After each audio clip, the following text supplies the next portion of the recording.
We got Charlie Day outside the studio. By the way, David Spade was really cool. First time we've had him on the show. Absolutely, Hope he comes back. That was really good. Really, really funny, good. hangout kind of guy. Charlie Day. Charlie, how are you? Seat right there. We're actually on the air. We just pleasure. Nice meeting you. We just do a come right in, sit down on the air kind That's of thing. great. Yeah. Let people know it's real. I don't like that whole, they come in, sit down during a commercial break, and then you're like, just staring at each other. Yeah, you say things that you're like, oh, you should have said that on the air. They tell the best stories before they come back. Like, what'd you do? Oh, man, I'm tired. Just shit on a hooker. Oh, and then you're back on the air. Like, fuck that. Freeze up. This way you can come in frozen. Yeah. So Idris Elba's in this movie? Yeah. Fuck, man. I'm obsessed with meeting him. I've not met him yet. No. Why? I love The Wire so much. Oh, it's all right. Yeah. Yeah, It's cool. Yeah, that's the only reason. Yeah. I was very depressed when I found out he was English, just because I was like, so odd. Was that strange? Oh, he's such a better actor than I am. Yeah. I can't go the other way. I'm not going to go to England and butcher their accent. It is humiliating when British actors come. Like, I didn't know Gary Oldman was British until I heard him interviewed. Oh, well, he's just, he's crazy good. Or Idris, and who else? Nick Nolte on The Wire. All those guys. You find out they're all British. Yeah. And everyone in Batman, fucking, who Bale and Christian Bale. Bale, there's another one. Yeah. Fuck. Just like he does amazing American accent. Yeah. Are we that easy? Yeah, I guess so. If you're a great actor, maybe. It's easy. I think Americans they just have a more intense acting discipline over there. It's learn every accent and right. Where we're just like, hey, you good at fart jokes? Great. Yeah. Welcome to Hollywood. Everyone in America does their Beatles version of an English accent. Oh, man. Yeah, it's just terrible. Wow. Pacific Rim. Have you seen it? No, not yet. You're going to love it. I'm waiting. It looks insane. I know it's my job to come in here and say you're going to love it, and I kind of wish I wasn't in the movie and I'd seen it so I could tell people and they'd actually believe me. But I love the movie. Yeah. What do you like about it? If you hate fun, then you might not like the movie. If you're I only like movies like Sophie's Choice. Boy. Yeah. It looks huge, like a huge movie. That's the thing about this movie. It's gigantic. Yeah. I would recommend seeing it in IMAX, which is where I saw it for the first time, and then my mind exploded. What's it about? Basically, it's about giant monsters coming out of the ocean and the robots that we've built to punch them right in the face. It's like a classic, almost Godzilla-esque.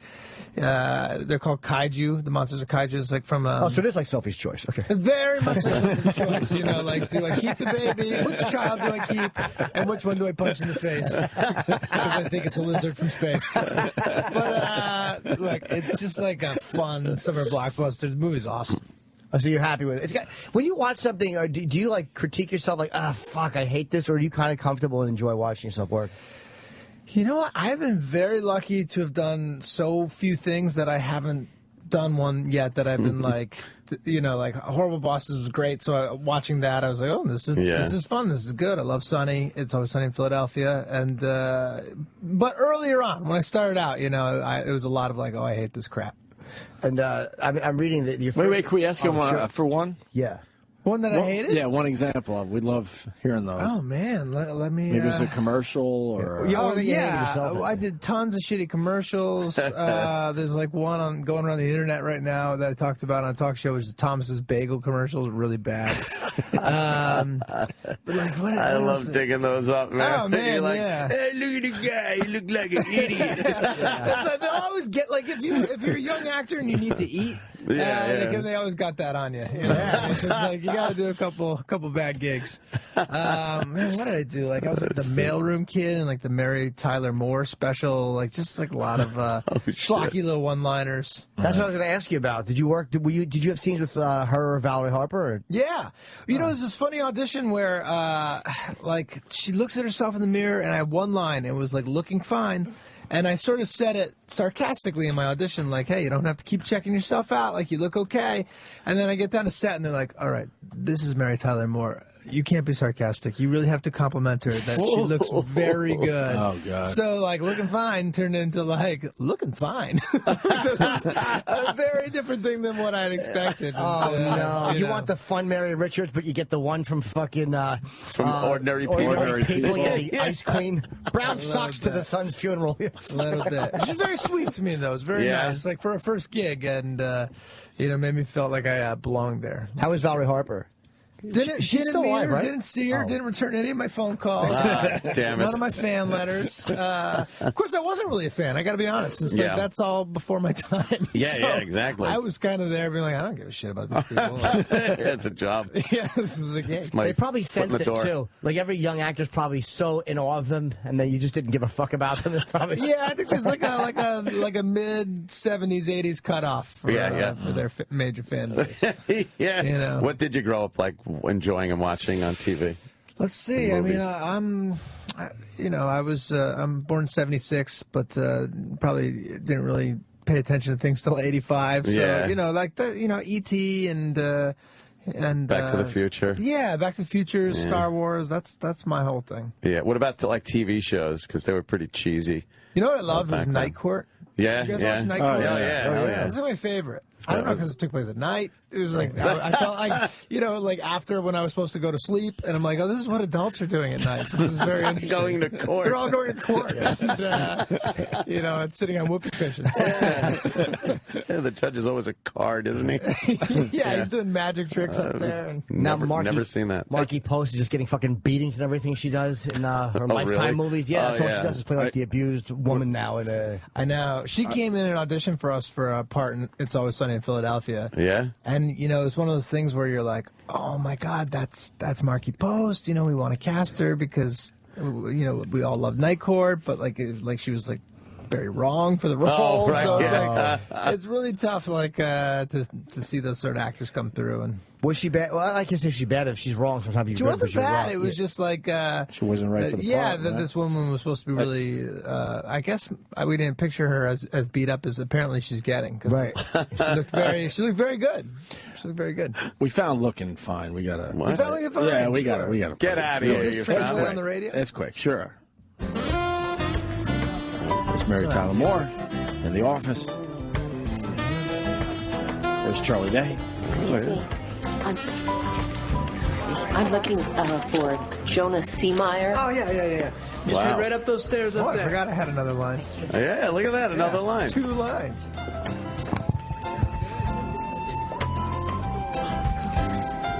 Looking fine. That was great. Looking fine. I'm like checking her out.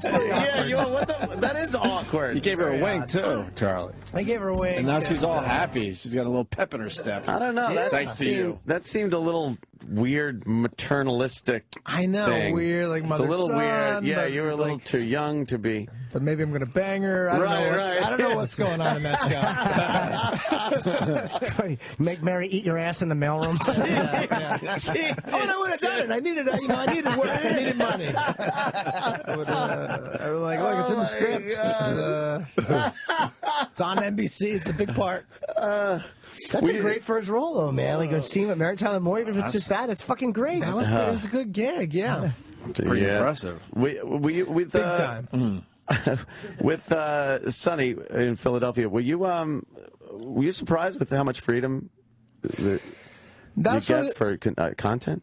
No, not really, because that was sort of the deal at about doing it at FX, which was like, here's a place where they'll pay you nothing, but they'll let you do whatever you want. Right. And just to get the chance to. It's a great show. Oh, thanks, man. Oh my God, it's one of the best. Yeah, we're season 9 right now. Jesus, yeah, amazing. How is it working with DeVito? He's great. Yeah, he's obviously. Great. And I can barely keep up with the guy. He's a maniac. Yeah. He likes his fun and he can party and he never sleeps but he's a really good dude. Yeah. It's it really is. There's quite a difference watching a show where you get some real language real situation. It takes you out of it when you know they'd have said something a little more harsh, and they pull back on network TV like that. I don't know how those shows can compete in this day and age. Exactly. Where you can find anything you want, sort of tailor-made to you, and you're right. Like it's like, how do you pull your punches? Takes you right out of it when it's like, nah, you wouldn't have fucking backed off like that or said something rude. I like the believable dialogue in a sitcom, though, like off the funny look, and then the crowd explodes with laughter. I mean, that's me every time. Oh, every time it gets me. Sure. Hey, look, you're in the majority, I think. So don't feel bad. Don't feel bad. Oh, it's hilarious. Yeah. All I would do if I was working with Danny DeVito is do fucking Cuckoo's Nest lines. That's all I would do, is talk about. Which is odd because most people would think Taxi. Yeah. I love Taxi too. It's a fucking masterpiece. But Cuckoo's Nest is. Man, What lines would you do? Just, I bet a nickel. I bet a dime. Yeah. That's all I'd say. I bet he'd love that. Yeah. Oh, he would never get old. Constantly. So you do his lines. Oh, constantly, yeah, which would be- Only that's, his. yeah, good. There's someone that's worked forever. Yeah. Like know he's every year you could look at his body of work. Yeah. Over the And the guy that I'm sure everyone was like, you want to be an actor? You right? know, Yeah, like, exactly. All right, you're 2 feet tall and a little pudgy, a little abrasive, a little lacking the hair. He was great in Ruthless People. Did you ever see Ruthless People? Oh, yeah. I dare you to kill her. When his fucking wife, like Bette Midler, I think it was kidnapped. And War of the Roses too. Yeah, he directed War of the Roses too. That's the thing. Amazing. He's a smart guy. Really? Yeah. Look at us blowing smoke up his ass right Yeah. there. Well, it's nice. It's encouraging. He's not like a typical leading man. Do you want to crap all over him, or? Yeah. Let's just shit on someone. We need. All right. Make ourselves feel better. Let's get to it. Yeah, he really phoned it in. Could have been a much better Penguin. Were you acting in front of a green screen a lot? No, that was the awesome thing about this movie. How did they pull that? They actually built giant robots. Well, no, they didn't build giant robots, but like they're so giant that you're actually not in the scenes with them. Right. Yeah. But any scene that I was in, he built. Like Guillermo is this crazy director, and he's like brilliant guy. He did Pan's Labyrinth and like won insane. copious awards, and like. So he built these like gigantic sets. Things were always on fire. There were like chickens and dogs running through the streets, and things were caving in. It was always raining. Things would explode. There were practical props and little like creatures that were supposed to be crawling on the big creatures that he built, like tiny little actual creatures. And all right, so you're not staring at a tennis ball hanging from a wire? No, never. Oh, it was never like okay. It was pretty great. And then you see the movie, and then all the CGI, which they really. They did a great job with it when you see it, combined with those giant sets, and it's the most massive thing. Is the CGI as good as Sharknado? Sharknado on Sci-Fi tonight? No, but it's close. Sharknado, explain this to me. It's a Sci-Fi original. You know how they've been pumping out these movies where they get people from like the 80s or 90s, a few stars, and throw them in these movies. It's here's the plot. Storms in the Pacific have whipped up water spouts and sucked up a bunch of sharks. When they go over land, they fling thousands of sharks out at people. And they proceed to bite people and very similar plots. Yes, exactly. All right. And I think a the little special bit more effects money are went into terrific. this one. I'm gonna guess. So ridiculous. Tara Reid's in it. Tara Reid. Mary Tyler Moore, Valerie Harper. Good. Tara Reid. Yep, she's still working. And the father she's good. from Home Alone. Home Alone. Who is that? Exactly. I just know him as the father from Home Alone. We don't know his name. You want to see the trailer real fast? It's fantastic. Can we turn you on to Come something on. today, please? This is great. Hurricane David is poised to be the first hurricane. Storm. That's what's driven them all up north. I've never seen so There many he is. up north. Home Alone guy. Look at this. It's barely even raining. There's flooding Tara. here. And not the plumbing, the ocean. You need to go home. I'm not going I'm anywhere. from Storm's coming. 90210. It's coming fast. Shark right through the window.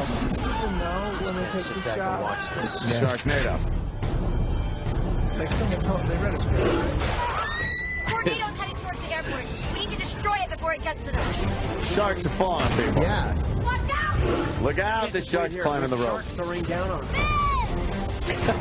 I'm not kidding. Yeah. We're going to throw bombs into the tornado. This is It's actually based on a true story. Too many of them. We're gonna need Guys, I a think I'm chopper. in here promoting the wrong movie. I I think this is what America needs. So Exactly, right? Oh, yeah, you got to see the Ferris wheel. Oh, the Ferris wheel rolling after people. Look at that special effects there, Charlie Day. Can you compete with that? Right? Can you compete with that shit? Yes. But the amazing thing is there was no CGI there. They actually killed 1,500 sharks. That's tough to do in this day and age. Yeah. Damn liberals. You know what's funny? That dad from Home Alone, I used to wait tables here in New York when I was starting out, you know, like before I was getting those sweet Mary Tyler Moore gigs. Yeah. And I used to wait on that guy. Really? Yeah, totally. At the Cornelia Street Cafe, like down in Greenwich Village. And he was okay. He was not a dick. Okay. But who's on top and who's on bottom? My God, I was just thinking that. It's like, how about right? that? Who's in Pacific Rim and who's in Sharknado? Mm-hmm. Yeah, you know what's going to happen is that I'm going to be in Sharknado 5 one day. You know what I mean? And some kid's going to be in here that, one of these interns in the hallway. But check this out. Remember when that guy who was in Pacific Rim? Look at him. Sharknado 5. Sharknado 5, man. The heretic. Everyone's talking about Sharknado. It's on tonight. So we watch that tonight, then we go and check out Pacific Rim. Are you guys out now, or do you come out tomorrow? We come out tonight. Oh, you do tonight? Yeah. What time? I think like 7. Everyone's doing They're that. doing that. Everyone's doing that. Yeah, they say fuck the Fridays. Let's start this whole thing on People Thursday. can't wait. Why wait? Right. Yeah. I think once people are excited, let them in. Let them see it. I like to see it in IMAX if it's playing in IMAX. Definitely. You have to see it in IMAX. There are movies that you just have to see in IMAX, and that's one of them. Because it's so big, you just want that immersion feeling like you're in it. Yeah, watching it made me feel like when I saw, like, say, Jurassic Park for the first time. Oh, man, yeah. And I wish, I don't think IMAXs were even around. No. But, you know, can you imagine? But I think I went back like 2 nights in a row to see Jurassic Park, like 3 times in a row. I was just blown away. Dumbfounded. I saw the 3D version recently. Really? They re-released it in 3D because there was somebody who I was kind of hoping to put my penis in, and that's what she wanted to see. Ooh. And I agreed. It sounds like a great idea. And it just isn't made for 3D. It's okay. It was better done than I thought it would the be. sexiest movie in the world, too. No, not at all. To bring a girl to. No. Yeah. You know, you got the Jeff Goldblum People thing. getting eaten by velociraptors. Yeah, getting eaten. Although the thing sneezes on them, I'm like, huh? You know. Jimmy, you want a little of that? But did it work? No. Oh. No. Oh, boy. No. What happened? Did you blow it? No. Just wasn't meant to be. That's a shame. Wasn't attracted to me. That's sad. Why would she be? Oh, Jimmy. But anyway, I saw that, and it was I wouldn't recommend. That was sad, man. Wasn't it just sad? Don't say why would she be. Oh, we hear that every day. Yeah, Tell us that's like fine. nothing. I'm He's good. Look at him. Yeah. Girls apparently don't want to go to coffee with him or something. He just wants to take him to lunch, and they won't even do that. Yeah, just a nice girl to lunch. That's it. That's all you want. That's all I want. Little lunch. Hey, lunch. man. Take her to Pacific Rim. That will get you laid. See? That will There you get you go. laid. It probably would, because a girl enjoys a big movie like that, and I would fucking name drop. It's like when you'll do something. I go, it's funny when he told me when he did that. Like, you talk to him? Yeah, yeah. You can say that we're best friends. Yeah. That'll do nothing for you. No, I'm a terrible name dropper anyway. I'm really bad at it. Yeah, and girls never care if I drop a name. They just don't give a fuck. Like, can you introduce me to him? No. Well, nothing. Who's any hot what they call chicks in this movie? Yeah. We have. Are you into Asian women? Sure. Why not? Ayapesha Lee. There's an actress named Rinko who's a lead actress. Yeah. Look at that. Wow. She kicks some butt, and she's beautiful. Sexy? Yeah. Yeah. I remember seeing some like kind of training to get inside the thing, and she looked pretty good doing that. Those poor sons of bitches in those suits got beat to hell making this movie. Yeah, because they're actually, like I said, the guy built these giant props, so he built the inside of the helmet of the robot that they pilot, and he was like constantly shaking them around like they were on like an elliptical machine for 16 hours a day. If they're getting punched in the face, it's got to react like you're getting knocked for a loop. Yeah. So they beat the hell out of them for months. Me, I was like having bagels, eating coffee. These guys had to worry about their abdominal muscles. Who'd you play? I play a scientist in this movie, and it's like sort of a cocky, nerdy guy. Is Dr. Newton Geisler, and I'm like obsessed with the monsters, and I have sort of theories about how to stop them, and no one will listen to me. And so I eventually say, "Fuck everybody." I can swear. Oh, sure. I say, like, "Fuck everybody." I'm taking to the streets to sort of solve this problem on my own. And in this particular movie, a guy with the brains can actually be a bit of a hero too. Right. A bit of a quirky guy. Doesn't always have to be the most handsome man in the room. Or the strongest, or the strongest guy in the suit, and sure. The, skinny tie. Good skin. It's none of that. Got the skinny tie working for you. I got a skinny tie. Yeah, nice. He wants to be a rock star. Of course, he's sort of a geek. And, but he gets his little rock star moment in the movie, which is good. And who does Idris Elba play? Idris Elba plays Stacker Pentecost, which is a great name, and he's like, he used to be one of the pilots of these robots, and back when we used to be winning the war, and now we're losing the war, and he's sort of like the last man standing. He's sort of like the general of the army, the guy it's the army is gone. We're more of a resistance. It's like a ragtag group of people coming together to try to save the day. And does he play a British guy or an American? He plays a Brit. Okay. He does his accent. You're a little, I see the no, I don't mind that. Jimmy's like, no, I saw Luther. I actually liked him speaking a British accent. Yeah. It just took a little bit of getting used to. He plays Stringer Bell. He plays Stringer Bell in the movie. He lived through the shooting, it turns out. Now he's doing this. He's like, man, I'm going to stop these robots, and then I'm going to fucking clean up Baltimore. I can't wait to see it. It looks really good. It's going to do well. A lot of action.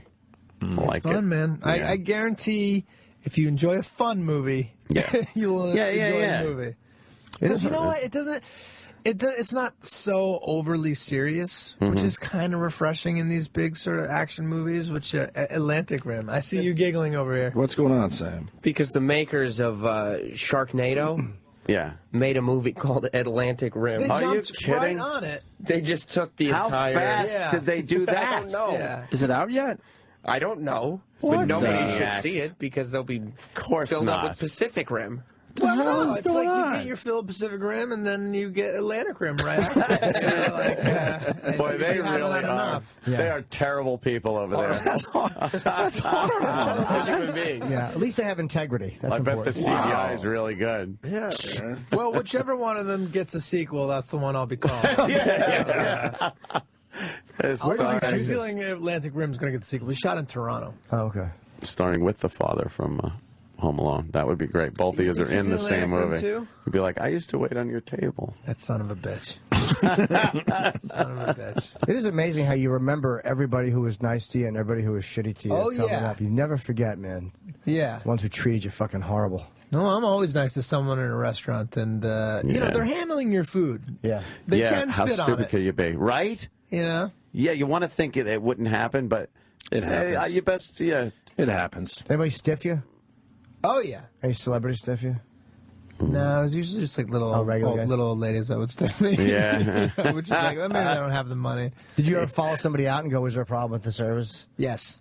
That's a really cool thing a server will do. They'll go, just basically go, what happened, motherfucker? Where's my money? Yeah. And what was their response? The service was terrible. They can always pull that out of it. Yeah, looking back, they probably had a good point, but it seemed very unjustified at the time. They actually told you the service was bad. All right, that's fair. You know what it was? I remember the time they had asked, 'cause there was like construction on the street, and they were sitting out on the street. So they'd asked to be sat in this like little table way in this private room, and the inside was like completely the other side of the restaurant. So I was running around all day and serving people, and I would have to go into this little back room and check on them. And I guess they felt as though they weren't checked on enough. But that like not only did I move into like a separate area, and then they didn't tip me. And then I told them not to come back to the restaurant. But I also knew that I was quitting really soon, so I could say something like that. Yeah. I think the worst thing a waiter can do is not come back and check when you're just sitting there for longer. You're doing the head crane thing. Like that's worse because the food. I mean, any dummy can know like they're not cooking the stuff; they're bringing it to you. So as long as they're prompt with it. But man, when you're waiting there and you're like, my fucking drink has been sitting here empty, and you're looking around, you're trying to like anybody that walks by, a waiter, you just want to So maybe they'll tell them. Yeah, let me just say, I was the absolute worst waiter. Were you terrible? Just a total airhead. Yeah. You know, like, oh, you had the chicken? No, oh, you had the fish, right. Let me run back to the kitchen. You know. You didn't try to be one of those guys that never wrote anything down, were you? No, I hate those. No, guys. I would slowly write everything down. Yeah. And I'm not impressed. Still get it wrong. Yeah, stop trying to be off book. Right. Just fucking put my thing. You're not impressing anyone. Table of 8, and they're just like, and what'll you have? And they nod. And they're just nodding. I'm like, he's got to fuck this I think up. hidden microphone. Yeah. Oh, I wow. think hidden microphone. You think? It's just a show. Because they give you that nod, like, yeah, I got a super memory. Do you? Then why are you waiting tables? well, sometimes I think the restaurant wants them to do that, right? Like it's like Yeah, they don't want the. Yeah, like, I'm fine with like, please, by all means, studying. write it down. Sure. Yeah, because I'm all stressed out. Like, did he hear what I said? Because I like if you say it and you see him right, you know, okay, he got that. They get it one. wrong when they write it down. So you're like, oh, fuck, they're going to get it wrong. Bastards. Or whatever. What does this have to do with Pacific Rim? No, they're just chatting. No, and this is just interesting things for people to like sink their teeth into. Yeah, this is the TMZ stuff. Did you start filming Always Sunny season 9? Yeah, we filmed the whole season, and we're editing it together right now. What kind of topics you guys hitting on this year? We got a bunch of good ones. A personal favorite of mine is we're all sitting around in the bar in one episode, and we're realizing that all these other bars have won all these awards, and that we've been around a really long time and not won any awards, which is sort of a wink-wink to the show. Yeah, right. And we go to other bars to figure out what they do. Some are like really bright and loud with the loud colors and ring a bell, tell people when to drink, i.e. laugh.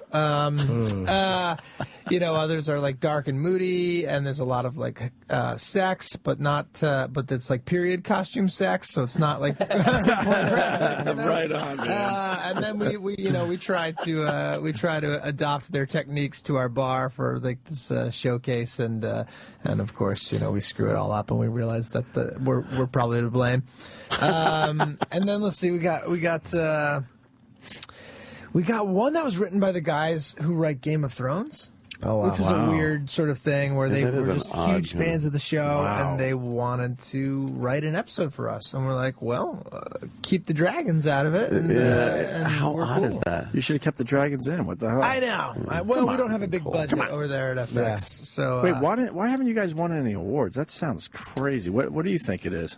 I mean, I don't know. It's a good question. I think ridiculous. We've always just sort of been a little under that radar. It's also, I don't know. It's a very sort of young kind of college-y show, and that's not necessarily usually what wins awards. It's well written.